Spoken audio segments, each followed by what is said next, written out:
At the top of page 12 now. Is it page 12? Yes, it is. And basically, it's a 6-mark question. So, like I've been telling you guys from day one, find out how to split your page up. So, I've split it up into 2: heart rate and breathing rate. So, I've explained heart rate in that you need more oxygen to be pumped around the blood.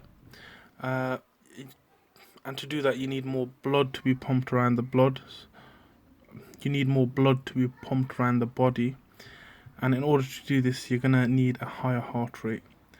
And why do you need to do this is so that more oxygen can be delivered to the muscles so that they can take part in respiration. And you need more red blood cells kind of floating about your body. And the only way that's going to happen if you have more a higher heart rate. So why red blood cells in particular? Because it's red blood cells that carry the oxygen. You also need a high, so we're on this point here, you also need a high heart rate. It's so that the blood can carry away the carbon dioxide so that it can be removed from respiring muscles. Because you don't want a buildup of carbon dioxide. It's going to become too acidic and harm your body.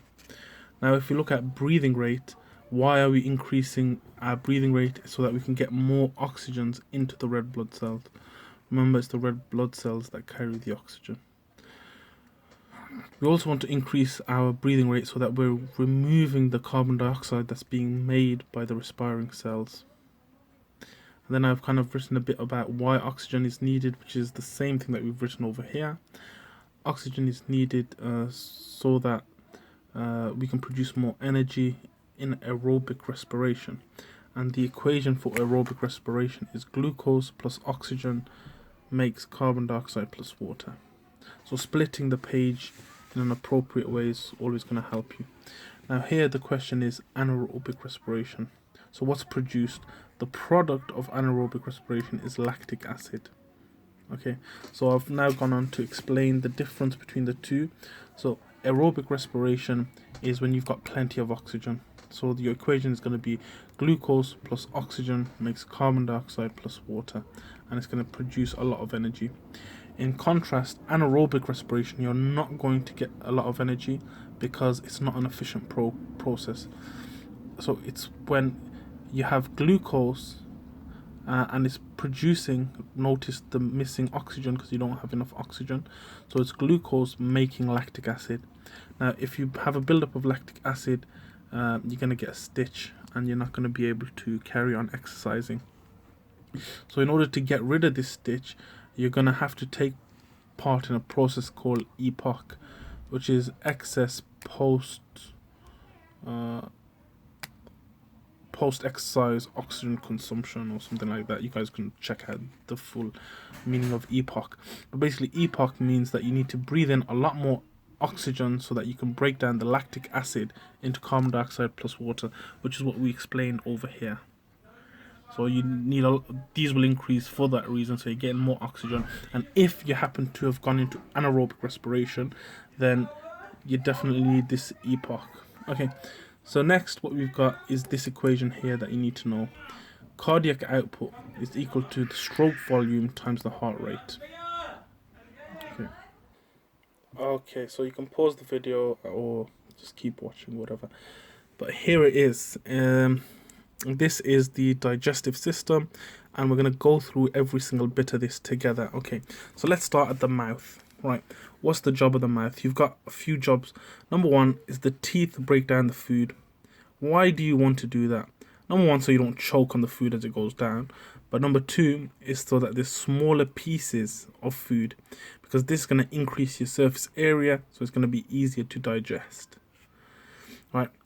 Number two, what you've got is you've got an enzyme in your saliva called amylase. Now, amylase breaks down starch into simple sugars, right, so that they can be absorbed later on in the digestive system easily. Another thing here is saliva allows the food to be turned into a ball called the bolus, B-O-L-U-S. So that's the mouth done. Next, we're coming to the esophagus. The esophagus is a muscular tube, and it squeezes the food down by a process called peristalsis. Next, we're in the stomach. So I've written that up here. Now, the stomach contains hydrochloric acid, which is pH 1 to pH 2, so it's a strong acid.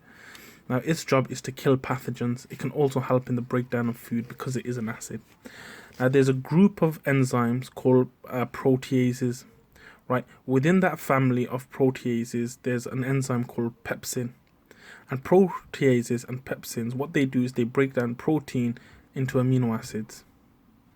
So this enzyme found in the stomach called pepsin is going to break down your protein into amino acids. Now, pepsin is going to work at an optimum pH of pH 1.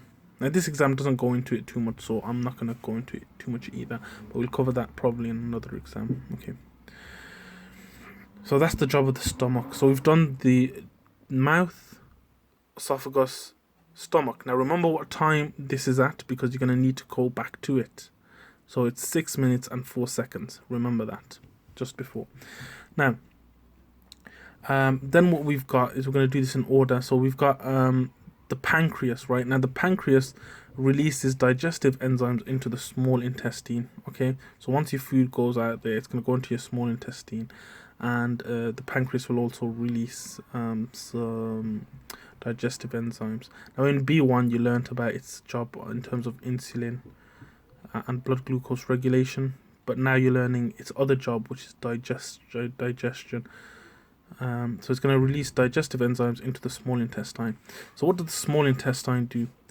Now, it will contain enzymes from this place here, from the pancreas, which is going to break down the food further.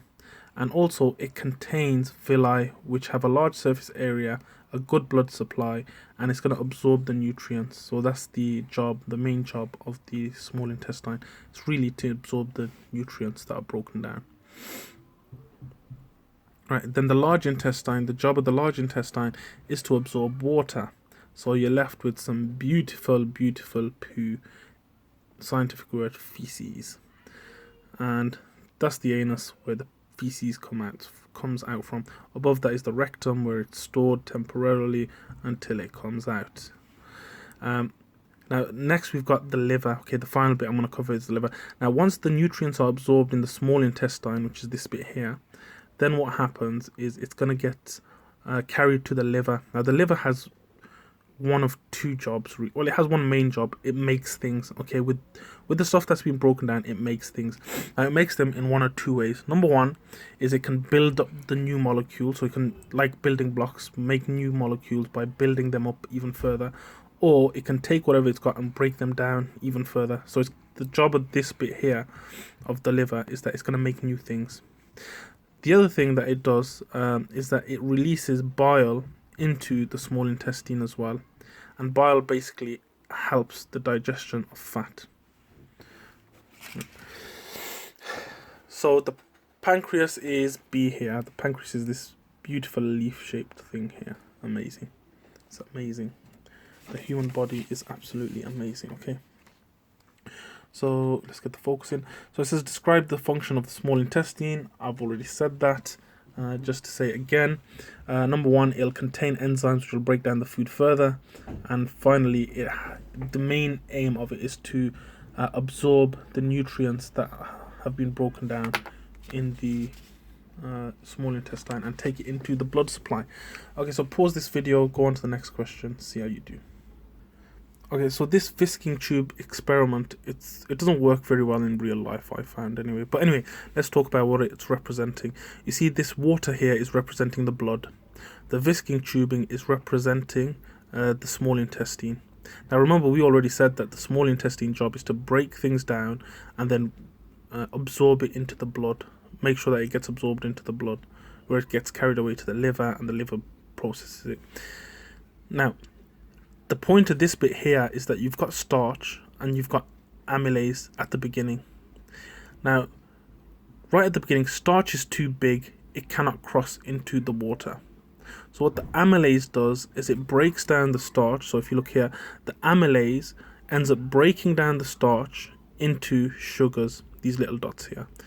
So once the amylase breaks down the starch into sugars, it's small enough to go into the blood, which is represented by the water. And so you've got your sugar solution. And that's basically the results of the experiment. So the whisking tube is representing the intestine, or the small intestine to be specific. The water is representing the blood. Starch cannot exit the intestine and into the water because it's too big. So the enzyme amylase breaks down the starch into simple sugars, which are smaller molecules, and so they can then cross the whisking tube and enter the water to form a sugar solution. Since it's talking about digestion and enzymes, I've mentioned these three enzymes here. So fats are broken down by the enzyme lipase into 3 fatty acids and glycerol. Proteins are broken down by protease into amino acids.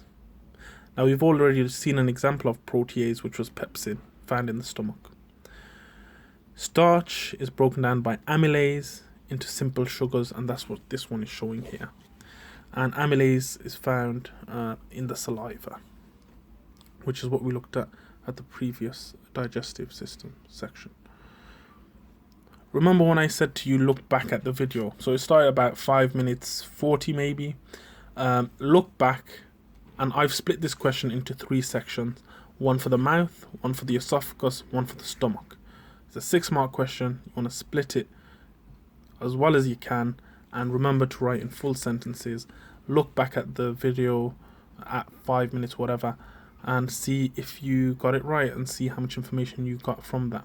Or just go back and use that section to answer this question. Bye. Bye-bye. Bye.